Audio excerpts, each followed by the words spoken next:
अरिहंत सिद्ध सूरी उपाध्याय साधु सर्व अर्थ के प्रकाशी मांगलिक उपकारी है। तिन्ह को स्वरूप जान रागते भई जो भक्ति काय को नवाए स्तुति को चारी है। धन्य धन्य ते नहीं ते काज सब आज भय कर जोरी बार बार वंदना हमारी है। मंगल कल्याण सुख ऐसो हम चाहत है। हो मेरी ऐसी दशा जैसी तुम धारी है। हो मेरी ऐसी दशा जैसी तुम धारी है। मंगलमय मंगल करन रीत राग विज्ञान नमो ताहि जाते भई अरहंतादि महान। करि मंगल करि हो महा ग्रंथ करन को काज जाते मिले समाज सब आवे निज पद राज। इस भव तरु का मूल एक जानहु मिथ्या भाव ताको करि निर्मूल अब करिए मोक्ष पाप करिए मोक्ष पाप।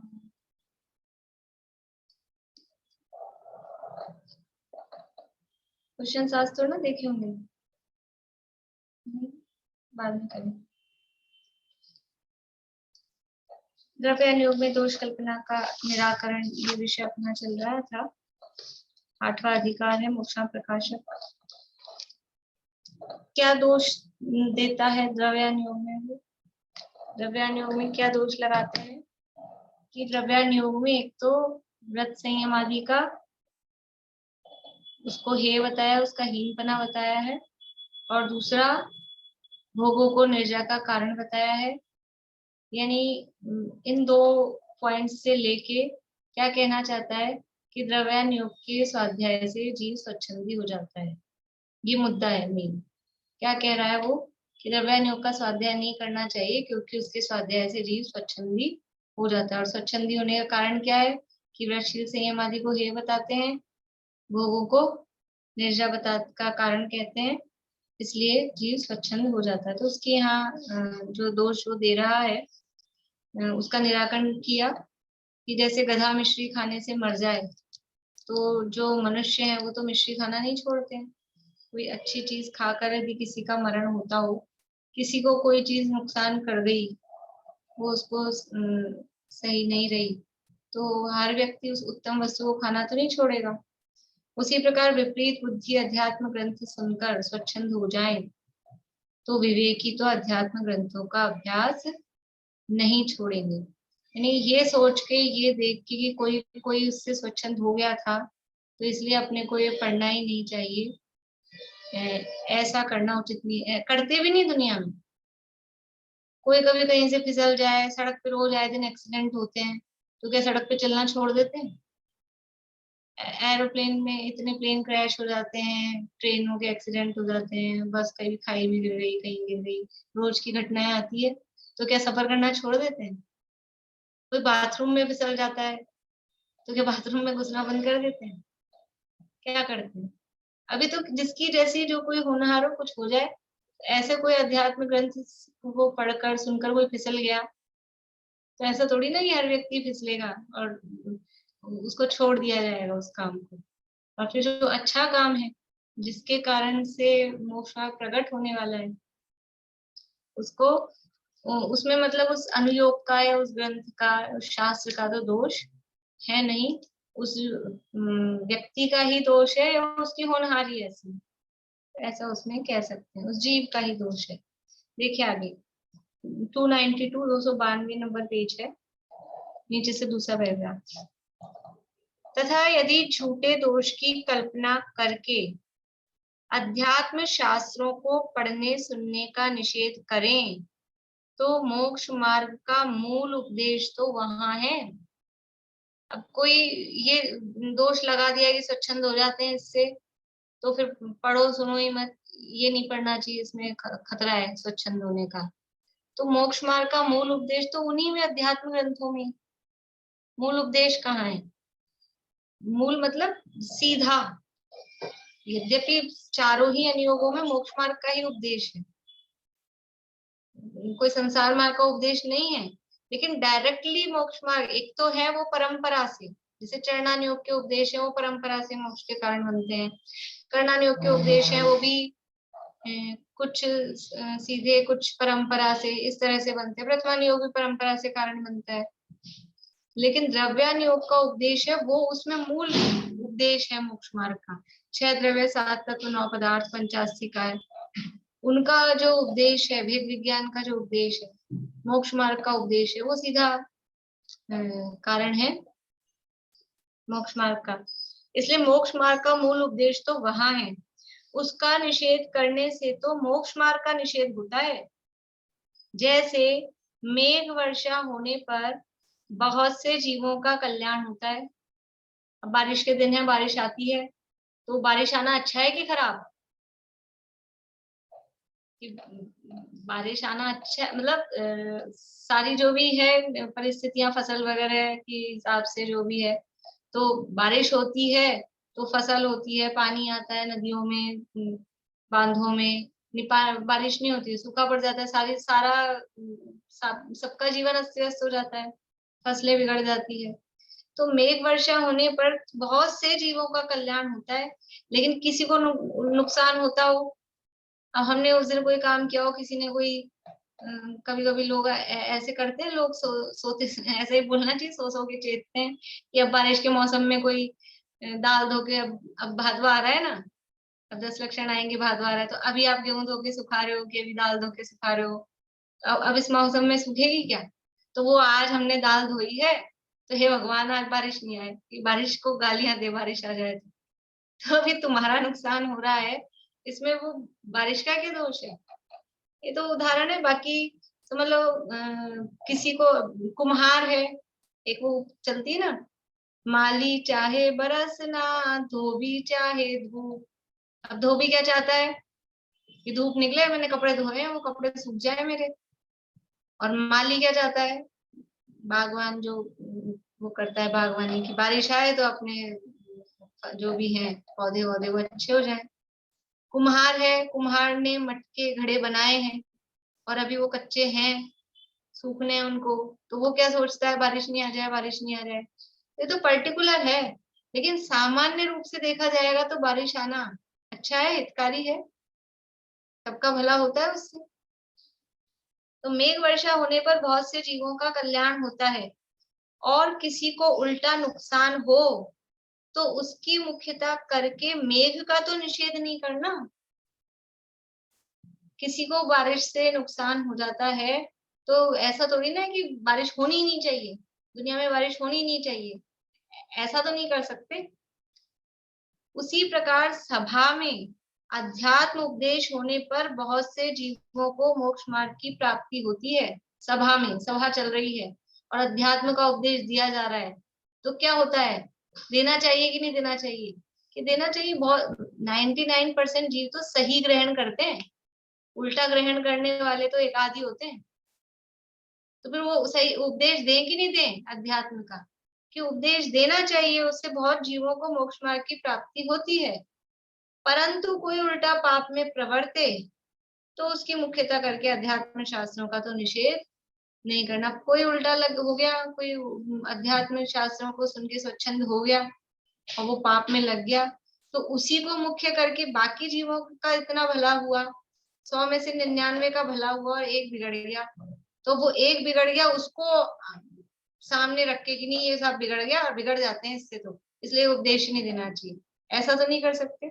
99 सुधरे भी तो है, अब एक बिगड़ा जिसका क्या करें। तो सभा में अध्यात्म उपदेश होने पर बहुत से जीवों को मोक्ष मार्ग की प्राप्ति होती है, परंतु कोई उल्टा पाप में प्रवर्ते तो उसकी मुख्यता करके अध्यात्म शास्त्रों का तो निषेध नहीं करना, अध्यात्म शास्त्रों का निषेध तो नहीं किया जा सकता है। तथा अध्यात्म ग्रंथों से कोई स्वच्छंद हो, सो वह तो पहले भी मिथ्या दृष्टि था। अगर वो स्वच्छंद हो भी गया कोई, तो अब नुकसान फायदा देखो, हम अध्यात्म का उपदेश दे रहे हैं और कोई व्यक्ति स्वच्छंद हो गया तो इसमें क्या नुकसान है। और हम अध्यात्म का उपदेश दे रहे हैं, बहुत से जीवों को मोक्ष मार्ग की प्राप्ति हो रही है, और हम अध्यात्म का उपदेश दे रहे हैं और एक आध स्वच्छंद हो गया, तो अब इसमें नुकसान फायदा देखो कि जो स्वच्छंद हो गया तो पहले भी मिथ्या दृष्टि था, तब तो स्वच्छंद हुआ, वो तो पहले भी मिथ्या दृष्टि था और अब भी मिथ्या दृष्टि रहा। स्वच्छंद हुआ तो क्या हुआ, पहले जहां था अब भी वही है, पहले भी मिथ्या दृष्टि था अभी भी मिथ्या दृष्टि है, तो क्या बहुत बुरा हो गया। पहले कोई सम्यक दृष्टि था और वो अध्यात्म सुन के मिथ्या दृष्टि हो जाए तो भी कहीं बुरा हो गया, लेकिन जो अध्यात्म का उपदेश सुन के स्वच्छंद हुआ मतलब वो तो पहले से मिथ्या दृष्टि तो था ही, और अभी भी स्वच्छंद हो गया, उसने छोड़ दिया समझ लो, तो भी मिथ्या दृष्टि ही रहा। इतना ही नुकसान होगा कि सुगति न होकर कुगति होगी। गलत क्या होगा कि वो व्रत उपवास करता था, विषय भोगों में लीन नहीं रहता था, अध्यात्म का उपदेश सुना तो उसने व्रत उपवास छोड़ दिए, विषय भोगों में लीन हो गया, तो पहले उसकी सुगति होती, देवादिगति में चला जाता, और अभी उसकी मतलब नरक आदि में चला जाएगा, तिरंच में चला जाएगा, व्रत उपवास आदि छोड़ देगा तो सुगति ना होकर कुगति होगी। परंतु वो तो उस एक की हुई, और भूमिका देखी जाए तो वो रही मिथ्या दृष्टि की मिथ्या दृष्टि। परंतु अध्यात्म उपदेश न होने पर बहुत जीवों के मोक्ष मार्ग की प्राप्ति का अभाव होता है, लेकिन उस एक को आगे करके हम अध्यात्म का उपदेश ही देना बंद कर दें तो इतने सारे जीवों का नुकसान होता है, क्योंकि इतने जीवों को मोक्ष मार्ग की प्राप्ति हुई थी, वो मिथ्या दृष्टि से सम्यक दृष्टि हो गए अध्यात्म का उपदेश सुन के, और एक व्यक्ति वो स्वच्छंद हो गया तो ये देख के हमने बंद ही कर दिया उपदेश, तो वो जो 99 का फायदा हो रहा था, वो जो सम्यक दृष्टि हो रहे थे, वो और रह गए। तो अध्यात्म ग्रंथों से कोई स्वच्छंद हो, सो वह तो पहले भी मिथ्या दृष्टि था अब भी मिथ्या दृष्टि ही रहा। इतना ही नुकसान होगा कि सुगति न होकर कुगति होगी। परंतु अध्यात्म उपदेश न होने पर बहुत जीवों के मोक्ष मार्ग की प्राप्ति का अभाव होता है। यदि बारिश ही बिल्कुल बंद कर दी जाए, एक व्यक्ति को नुकसान हो रहा है बारिश से, तो बारिश का सर्वथा निषेध कर दिया, बारिश को बंद ही कर दिया, तो बाकी इतने संसार में जो जीव हैं वो तो सूखे के कारण वो तो मर जाएंगे, उनका कितना नुकसान होगा। और इसमें बहुत जीवों का बुरा होता है। यदि मोक्ष अध्यात्म का उपदेश नहीं देंगे तो जीवों को मोक्ष मार्ग की प्राप्ति का अभाव होता है, और इसमें बहुत जीवों का बुरा होता है। यानी देखो कंपैरिजन करके बता रहे हैं अपने को कि हमने अध्यात्म उपदेश दिया, एक आध जीव का बुरा हुआ, और बुरा भी क्या हुआ कि वो कुगति नहीं हो, सुगति नहीं होके कुगति हुई, ये हुआ, पर वो रहा तो संसार में ही रहा, तो मिथ्या दृष्टि। और अध्यात्म उपदेश दे रहे हैं तो बहुत सारे जीवों का फायदा हो रहा है, और अध्यात्म उपदेश नहीं दिया तो इस एक का तो फायदा, वो भी वही सुगति ही होगी, और तो कोई फायदा होगा नहीं, इसको भी मोक्ष मार्ग तो मिलना नहीं है, और बाकी के जो इतने सारे लोगों को मोक्ष मार्ग मिल रहा था वो भी मोक्ष मार्ग से वंचित हो जाएंगे। इसलिए अध्यात्म उपदेश का निषेध नहीं करना। बोलिए रेणु जी, अनम्यूट करिए। आपने बोला ना कि अगर वो उपवास करेगा या करेगा तो उसको सुगति की जगह कुगति, आपने उपवास का मतलब एग्जाम्पल दिया अभी। कुगति की जगह सुगति होगी, अगर निकल गया हो मुझसे तो उसको ठीक कर लेना। नहीं, उपवास इसमें लिखा हुआ ना सुगति ना होकर कुगति को, तो आपने उपवास का एग्जाम्पल दिया था इसमें। हाँ, तो अभी तक वो उपवास कर रहा था तो उसकी सुगति होती, और अगर अध्यात्म का उपदेश सुन के वो उपवास करना छोड़ देगा कि ये तो हे है, इसमें तो कुछ रखा नहीं, क्रिया कांड है, ऐसा ही तो उपदेश देते हैं अध्यात्म में, उसका हेपना बताते हैं, हीनपना बताते हैं। तो उसने व्रत उपवास का हीनपना सुन के अभी तक जो व्रत उपवास कर रहा था वो छोड़ दिया, चाहे जो कुछ खाने पे लगा, चाहे जब खाने लगा। तो अभी जो व्रत उपवास कर रहा था उसके फल में सुगति मिल रही थी, और अब इसने छोड़ दिया तो अब छोड़ने के फल में कुगति होगी। तो ये होगा कि सुगति ना होकर कुगति होगी। नहीं तो अगर अगर उसने उपवास करना छोड़ा तो उसने अध्यात्म को ग्रहण किया होगा ना। नहीं किया ना, अध्यात्म से स्वच्छंद हो रहा है ना, बात तो उसकी चल रही है। अध्यात्म को ग्रहण करता तो उपवास करना नहीं छोड़ता, अध्यात्म को ग्रहण करने वाला उपवास करना नहीं छोड़ता है, वो उपवास का सही अर्थ, उपवास का सही स्वरूप अपने जीवन में प्रकट करता है, वो उपवास करना नहीं छोड़ता है। जो अध्यात्म का सही अर्थ ग्रहण नहीं करता है और जो स्वच्छंद हो जाता है वो उपवास करना छोड़ देता है। इसलिए ऐसे व्यक्ति की बात कर रहे हैं कि जिसने अध्यात्म का उपदेश सुनकर उपवास करना छोड़ दिया। तो अभी उपवास कर रहा था तो फिर भी ठीक है, सुगति हो रही थी, अब उसने उपवास करना और छोड़ दिया तो दुर्गति में जाएगा। नहीं आया अभी समझ में? आया है लेकिन माइंड में सेट नहीं हुआ कि अगर वो उपवास करना नहीं वो मतलब क्या, उसको वो लॉजिक अपने लगाते हैं कि उसने उपवास करना क्यों छोड़ा, क्योंकि उसने अध्यात्म से प्रभावित होकर उपवास करना छोड़ा। तो फिर उसको अध्यात्म से प्रभावित होके नहीं, अध्यात्म का गलत अर्थ ग्रहण करके, गलत अर्थ अध्यात्म ग्रहण सुना करना। और अध्यात्म में कहा था, पीछे कहा ना अपन ने द्रव्यानुग में, कि वहां पे वृक्षशील संयम आदि का हेपना भी बताते हैं। ये जो द्रव्यानुग के व्याख्यान की विधान है ना, देखो यहाँ पे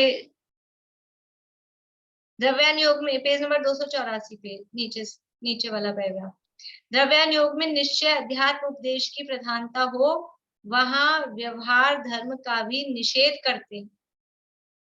जो जीव आत्मानुभवन का उपाय नहीं करते और बाह्य क्रिया कांड में मगन हैं, उनको वहां से उदास करके आत्मानुभवन आदि में लगाने को व्रतशील संयम आदि का हीनपना प्रकट करते हैं। व्रतशील संयम आदि हे हैं या यही मत करते रहो, ये क्यों कहा था अध्यात्म उपदेश में? ऐसा कहते हैं कि कुछ कार्यकारी नहीं है, कोटि जन्म तप तपे, कुछ मतलब नहीं है, ये कहेंगे।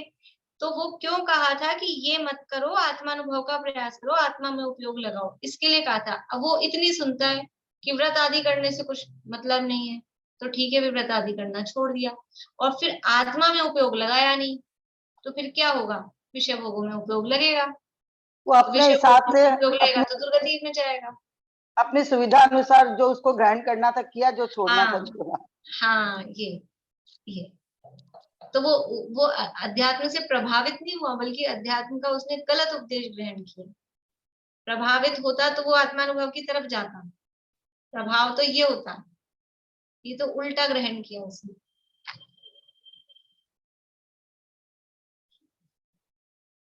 देखिए, इसलिए अध्यात्म उपदेश का निषेध नहीं करना। अभी ये समझ लो, एक पॉइंट अपने को ये भी, अभी प्रश्न मैंने इसमें दिया नहीं, लेकिन अपन ये भी देखेंगे जो दोष कल्पनाओं का निराकरण दिया है ना, जो हेडिंग है, तो मेन पॉइंट क्या है, दोष क्या दे रहा है। हो सकता है एक ही पॉइंट हो सकता है 2 या 3 पॉइंट हो, वो अपन छाटेंगे फिर से। प्रथमानुयोग में भी कर्णानुयोग, चरणानुयोग और द्रव्यानुयोग, चारों में। तो ये अभी एक पॉइंट हुआ है द्रव्यानुयोग का, क्या दोष दे रहा था कि द्रव्यानुयोग के उपदेश से स्वच्छंद हो जाते हैं, ये पहला दोष। अभी दूसरा पॉइंट, कितने ही जीव कहते हैं कि द्रव्यानुयोग रूप अध्यात्म उपदेश है वह उत्कृष्ट है, सो उच्च दशा को प्राप्त हो उनको कार्यकारी है, निचली दशा वालों को व्रत संयम आदि का ही उपदेश देना योग्य है। अभी बात दूसरी आ गई, अभी तक वो स्वच्छंद वाली बात चल रही थी, अब वो क्या कह रहा है, ठीक है उपदेश तो दे रहे हो, लेकिन जो बड़े लोग हैं मतलब ऊंची भूमिका वाले हैं, हाई लेवल वाले हैं, उनको दो। अभी तो अपन तो प्राइमरी वाले हैं, अपने को तो व्रत आदि कर लो, ये छोड़ दो, ये खा लो, ऐसा व्रत संयम आदि का उपदेश देना ही वही कार्यकारी है, ये यहाँ पे कह रहे हैं। बोलिए अशांति, अनम्यूट कर लीजिए। जैसे अब जैसे हम अपने जैसे लोग हैं, जैसे बहुत ज्यादा कोई आत्मानुभव होता नहीं है और व्रत उपवास में बहुत कुछ होता नहीं है, तो ऐसी दशा में क्या चीज कार्यकारी है? कुछ है फायदा? बस ये स्वाध्याय ही है और कुछ क्या है? अब क्या करें, अब बहुत व्रत उपवास में नहीं होते और बहुत ज्यादा वो हिंसा त्याग वगैरह वो भी जैसा कोई ऐसा नहीं है कि मर्यादा वाला वो चीज है और न कोई बहुत बड़ा आत्मानुभव वाली बात है। तो फिर अपनी जैसी भूमिका वालों को क्या कार्य करिए। देखिए बहुत ज्यादा व्रत उपवास नहीं होते, कोई बात नहीं, ये परिस्थितियां हैं थी, लेकिन एक तो होती भावना हम कर क्या रहे हैं, उससे भी इम्पोर्टेंट ज्यादा ये होता है कि हमारी भावना क्या है। मतलब अभी कर नहीं पा रहे हैं वो बात अलग होती है, लेकिन उसको हम किसको मानते हैं कि करने योग्य कार्य क्या है। तो हम व्रत उपवास आदि ये भी करने चाहिए या आत्मानुभव करना चाहिए, अभी हमसे नहीं हो रहा है।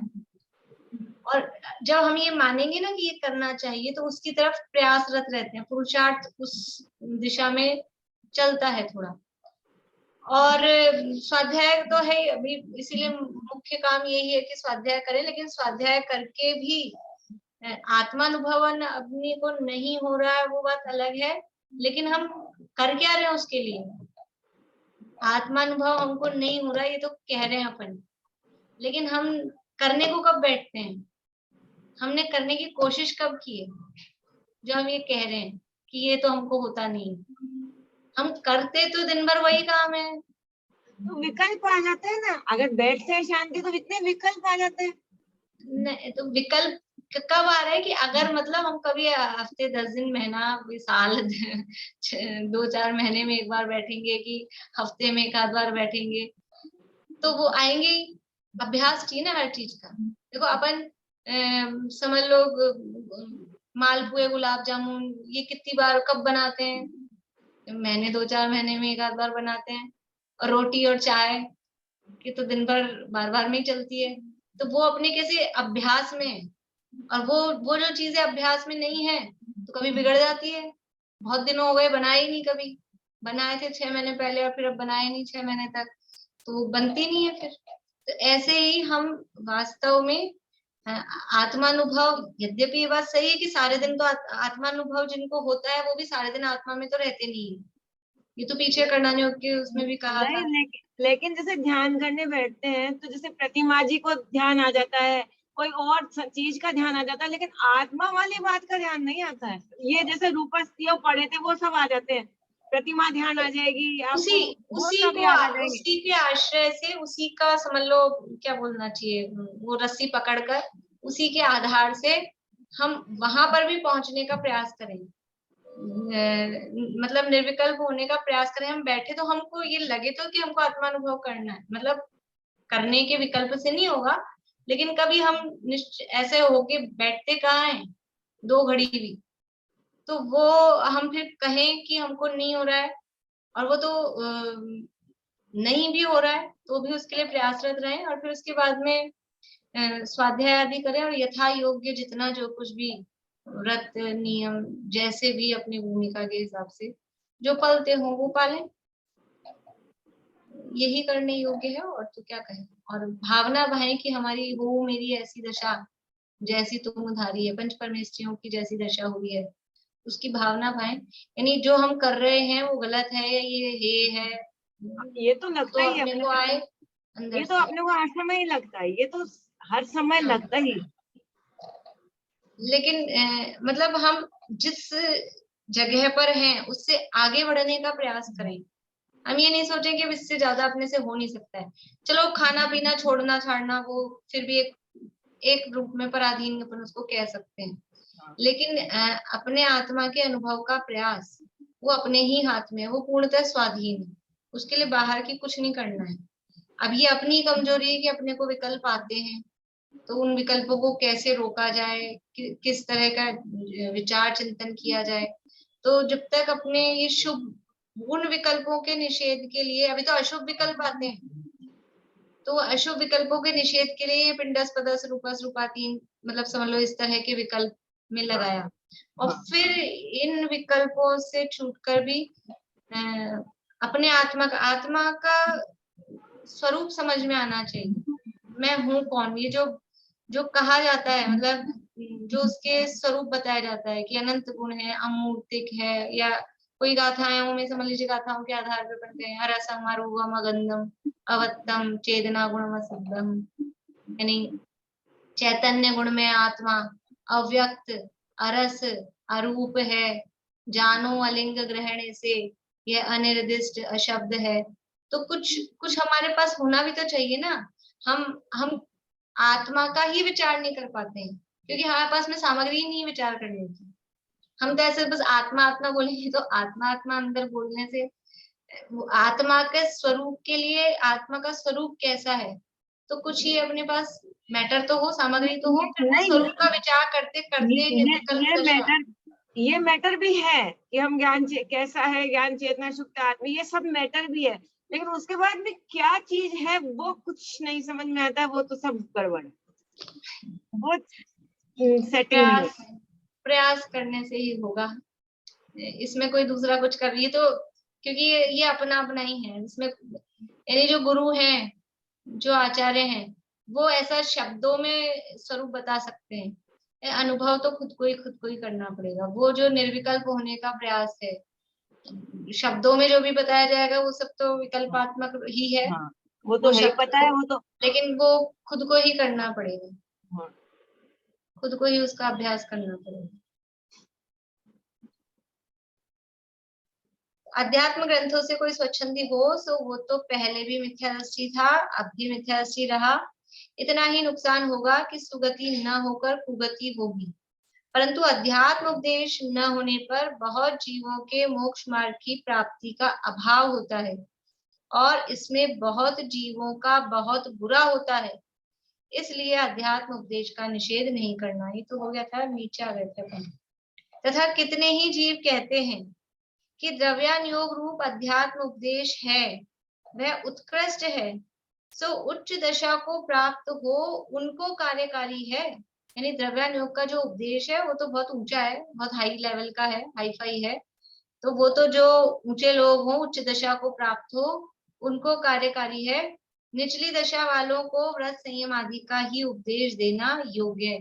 मतलब टोडरमल जी साहब के समय में भी ये बात चलती थी, तो उन्होंने प्रश्न लिखा है, क्या चलती थी कि ऐसा चलता है अभी भी कि कुछ लोग ऐसा कहते हैं कि समय सार तो गृहस्थों को पढ़ना नहीं चाहिए, अध्यात्म का उपदेश है ना उसमें, समय सार और गृहस्थों के पढ़ने योग्य नहीं है, तो गृहस्थों को क्या पढ़ना चाहिए कि रत्नगंज शावकाचार और छह डाला यही पढ़ो गृहस्थ, क्योंकि वो ऊंचा है तो वो तो मुनियों के पढ़ने का है, ऐसा कहते हैं। तो वही बात यहाँ कह रहे हैं कि वो द्रव्यानुयोग में तो ऊंचा उपदेश है, तो जो ऊंची दशा को प्राप्त है मतलब जो मुनि हो गए हैं वो ऊंची दशा है, जो गृहस्थ है वो निचली दशा में, तो जो उच्च दशा को प्राप्त हो उन्हीं को कार्यकारी है।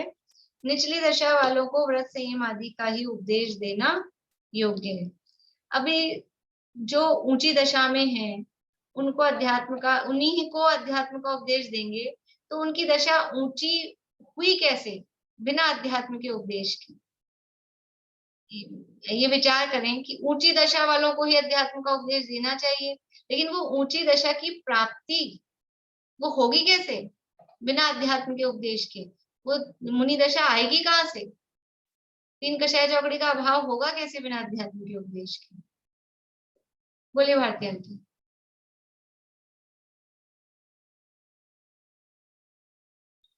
ये मैं कह रही थी पंडित टोडरमल जी अपने समय में समयसार का अध्ययन नहीं कराते थे?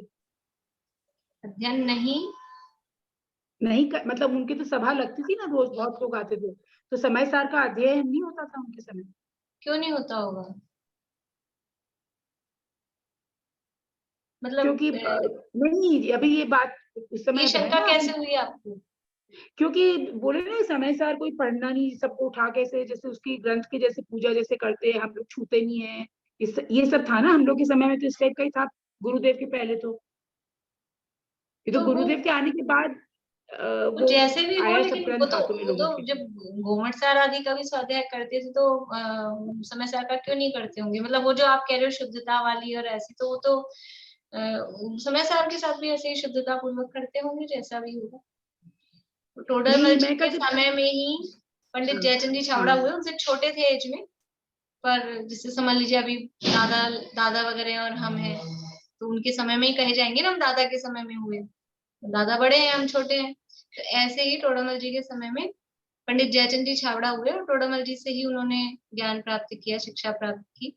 और फिर उन्होंने समय सार पर वचनी का जो भावार्थ जितने भी समय सार में अपने पढ़ने में आते हैं वो सब पंडित जयचंद जी छाबड़ा के ही हैं।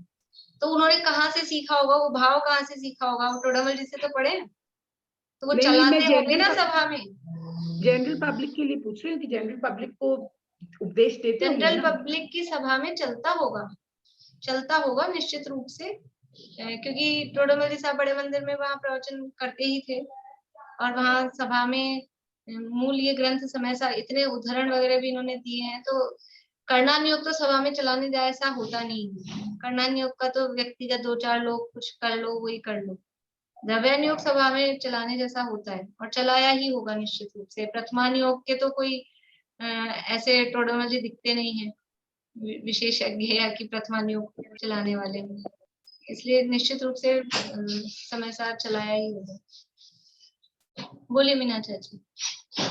दीदी ये फागी के थे ना जयचंद जी छाबड़ा, तो हाँ। फागी में वो मिलने भी गए थे, मतलब पापा जी, पीयूष चाचा या पापा जी और ये लोग। तो फिर पता चला था कि उनके परिवार वाले जो है ना वो शायद उनको इतना मतलब काफी टाइम हो गया ना उनको गुजरे। हाँ वही 250-300 साल हो गए। हाँ, तो नहीं जानते उनके परिवार वाले भी, मतलब वो कोई नहीं जानते।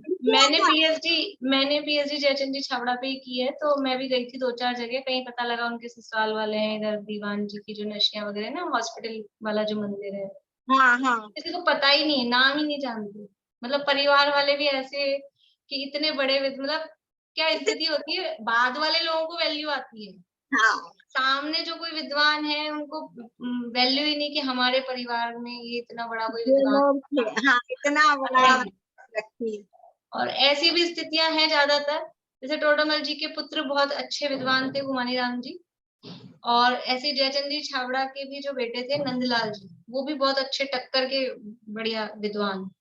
लेकिन अब उसके आगे की पीढ़ी का कुछ नहीं कि उनके पोते वोते भी भाई जब पुत्र रहे विद्वान तो उनके भी बच्चे हुए हों, टोडामल जी के भी पोते वोते कोई हुए हों, आगे की पीढ़ियों में कहीं पता ही नहीं है सब।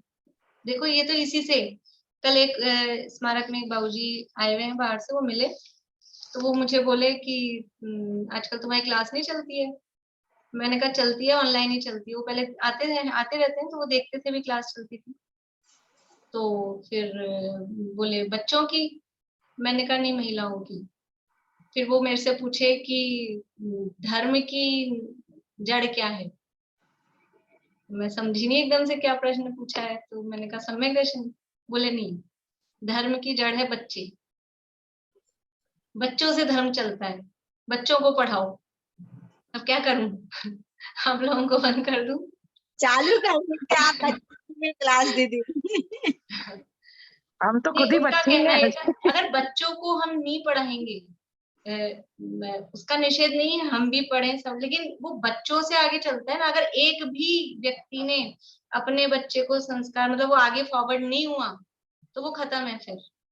अब जैसे टोडामल जी से गुमानी राम जी में गया, लेकिन गुमानी राम जी से आगे अब कोई नाम भी नहीं पता अपने को। जयचंद जी छाबड़ा से नंदलाल जी में गया, वहां फॉरवर्ड हुआ और उसके आगे फॉरवर्ड नहीं हुआ है। ये दिख रहा है ना कि उसके आगे फॉरवर्ड नहीं हुआ है। तो बच्चे हैं, और इस काल में तो वो जो उनके सपने आए थे ना चंद्रगुप्त मौर्य के, कि इस काल में तो बच्चों से ही धर्म चलने वाला है। इसलिए बच्चों को संस्कार मतलब बच्चों को ये धर्म की नींव ये जरूर बच्चों में डालनी चाहिए, क्योंकि वो उससे ही आगे बढ़ेगा धर्म। यदि हम दीदी चाहते हैं धर्म की प्रभावना हो और आगे तक चलता रहे तो बच्चों से ही।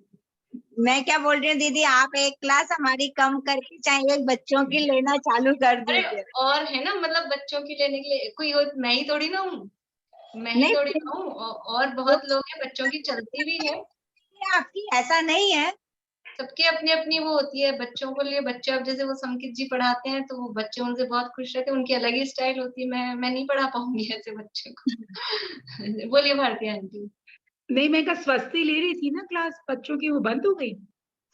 हाँ वो बच्चे भी 2-3 नहीं आते थे, फिर उसके एग्जाम बच्चे भी बहुत नहीं कम तो होते थे फिर वो। आप सैटरडे को जो क्लास लेती हैं उसमें जिनके भी बच्चे हैं, जैसे मेरे तो बच्चे नहीं आए, नहीं मेरे बस में। वही हुआ, वो लेकिन शुरू में तो आते थे बच्चे, फिर वो बाद में 2-3 ही रह गए थे, फिर उसको भी लगा वो भी टाइम देती है, फिर वो उसके एग्जाम वगैरह आ गए थे तो फिर वो बंदी हो गई थी। नहीं, मैं कहा आपकी जो सैटरडे की क्लास होती है ना, बेसिक क्लास जो है, उसमें अगर बच्चे आए तो मतलब थोड़े बड़े, जैसे 10-11 साल के 12 साल के बच्चे जो थोड़ा समझ सके, अगर आप देखते हैं, शुरू करते हैं। जिनके भी घर में बच्चे हों उनको आप अगर कहें कि भाई कोशिश करके देखिए बच्चों अगर को भी बच्चे हैं और वो करना चाहते हैं ना, तो अपने आराम पाठशाला में चलती हैं, वो वीक में 2 क्लासेस 2 ही होती हैं, तो वो उसमें भी ज्वाइन करा सकते हैं। मतलब मैं वैसे सूचना दे दूंगी ग्रुप में भी, जिनके बच्चे हैं वो कराएं, तो उसमें क्या वो उसी तरह के टीचर्स होते हैं बच्चों को पढ़ाने वाले, तो वो बच्चों के हिसाब से पर पढ़ाते हैं। बच्चों में भी कैसे संस्कार डाले जाएं, ये काफी टफ है। जैसे आपने देखिए ना, आप टोडरमल जी का आप कह रहे हैं कि सिर्फ गुमानी लाल जी तक रहा, फिर आगे नहीं गया, तो आज वो लोग नहीं आगे जनरेशन को दे पाए, तो संस्कार देना बहुत, और संस्कार देने से क्या होता है, जो जिसमें योग्यता नहीं होगी, जो नहीं करना चाहेगा, उसको हम कुछ कर नहीं सकते हैं। ये तो वो तो सब है ही, ये तो अपना विकल्प होता है और अपना प्रयास होता है उस विकल्प के साथ, बाकी तो सब होनहार जिसकी जैसी होनी हो। भरत जी ने क्या मारीची को संस्कार नहीं दिए थे, लेकिन होनहार जिसकी जैसी होनी हो। लेकिन एक सामान्य तो कथन यही कहा जाएगा ना, हम तो अच्छा ही सिखाना चाहेंगे, अच्छा ही बताना चाहेंगे, फिर जिसकी जो होती है वो होती है। हम लोग छोटे थे तो हम लोग को हमारे ताऊ जी सब बच्चों को जबरदस्ती, मतलब कंपलसरी था प्रवचन में जाना, मतलब कोई का मन हो चाहे नहीं हो, लेकिन संस्कार देखिए कहाँ है, किसमें है। चलिए आशा जी। मेरे को लगता है बच्चों से ज्यादा तो बच्चों की माओ को पढ़ाना जरूरी है, वो बच्चे हाँ। अपने आप सीख लेंगे। यंग जो ग्रुप है ना, यंग लेडीज जो वो सीखना नहीं चाहती, मेन बात सही वो बात है, नहीं ये भी एक पॉइंट है कि अभी मतलब अभी जो जैसे ये जो जनरेशन है ना, जैसे अपने जो भी है ज्यादातर सब वो सासू वाली कैटेगरी वाले हैं, बहुएं बेटियां वो आनी चाहिए आप लोग, मतलब अपने को प्रेरणा करना चाहिए, और कैसे भी करके थोड़ी यंग जनरेशन जुड़े तो वो फिर अपने बच्चों को सिखाए ना, मम्मी को खुद को रुचि हो, वो बात भी बिल्कुल जरूरी है। और वो फिर नहीं बहुत होता बड़ा, है तो कम से कम बच्चों को तो वो कोई। बहुत बड़ा असर आता है, बहुत बड़ा असर, किसी के सिखाने से नहीं आता जो वहां से। चलिए अपना समय हो गया है, ऐसे ही ये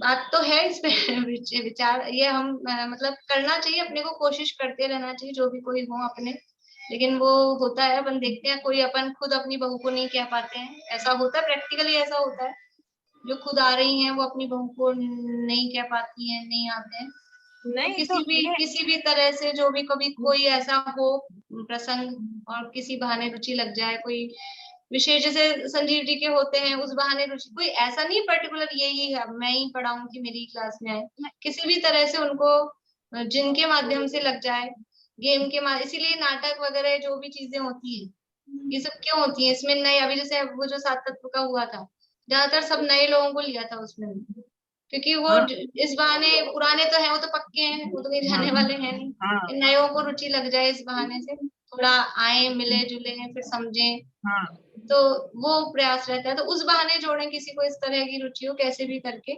जैसे जैसे चारों अनुयोगों का प्रयोजन है, जैसे तैसे कैसे करके जीव को धर्म में लगाना।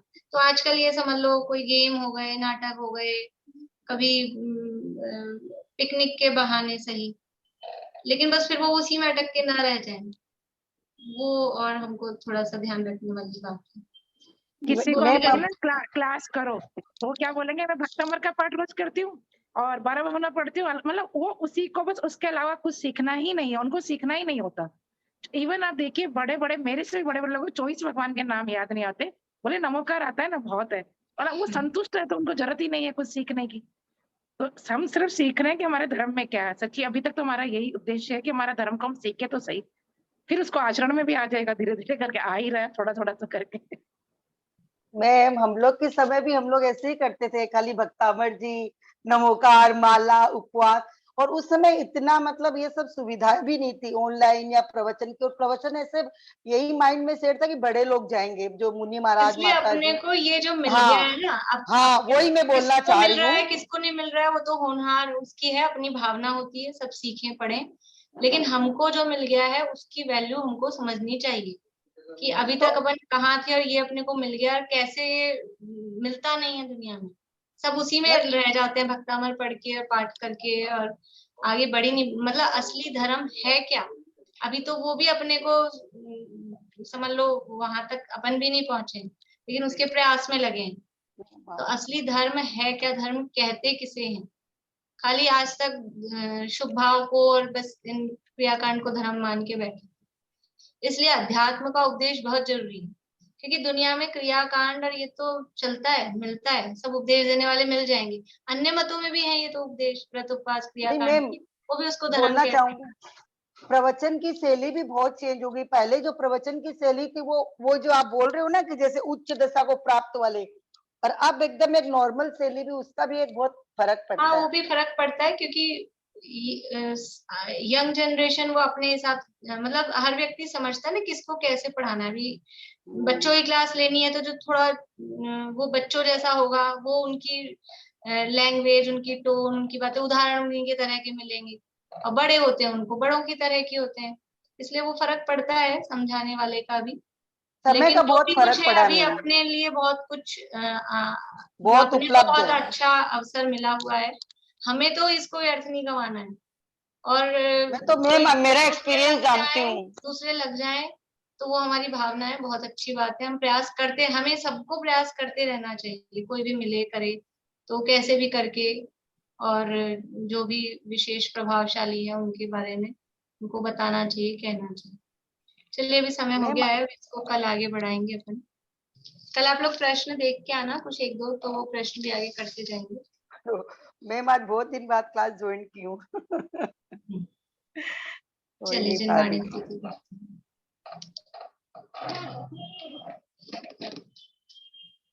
स्याद्वाद नय षट द्रव्य गुण पर्याय और प्रमाण का, जड़ कर्म चेतन बंध का, कर्म के अवसान का, कह कर स्वरूप यथार्थ जग का, जो किया उपकार है उसके लिए जिनवाणी माँ को वंदना शत बार है, वंदना शत बार।